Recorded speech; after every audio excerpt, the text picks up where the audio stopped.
కోడి కొక్కరొకో అంటే అందరూ నిద్రలేస్తారు. కానీ నాకు నిద్ర డిస్టర్బ్ అవుతోందని ఫిర్యాదు చేశాడు పెద్ద ఆయన. పొద్దున్నే కోడి కూసి నన్ను ఇబ్బంది పెడుతోందంటూ గొడవ చేశాడు. అధికారుల దగ్గరికి వెళ్ళి కంప్లైంట్ కూడా ఇచ్చాడు. ఆ కోళ్ల నోళ్లు మూయించిందాకా నిద్రపోలేదు.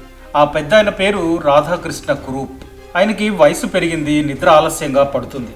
ఏ తెల్లవారుజామునో ఆయనకు నిద్ర పట్టే సమయానికి పక్కింట్లో కోళ్లు పేయడంతో నిద్ర లేకుండా పోతోంది. పక్కింట్లో ఉండే వ్యక్తి కోడి పుంజుల్ని పెంచుతున్నాడు. అవి తెల్లవారుజామున 3 గంటలకే కూతలు మొదలు పెడుతున్నాయి. ఇక ఈ డిస్టర్బెన్స్ భరించలేనట్టు ఆర్డీఓ ఆఫీస్కి వెళ్ళాడు. కేరళలోని పతనంతిట్టలో ఈ ఘటన జరిగింది. అధికారులు అసలు విషయం ఏంటా అని విచారించారు.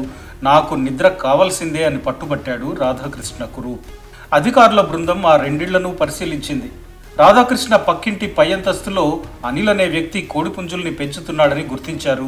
పొరిగింటికి ఇబ్బందికరంగా ఉన్న మాట వాస్తవమే అని నివేదిక ఇచ్చారు. దీంతో ఆర్డీఓ పై అంతస్తులో ఉన్న పౌల్ట్రీ షెడ్డుని ఇంటికి దక్షిణం దిక్కుకు మార్చాలని పక్కింటి వ్యక్తిని ఆదేశించారు. ఇట్లా మార్చేందుకు 14 రోజులు గడువిచ్చారు.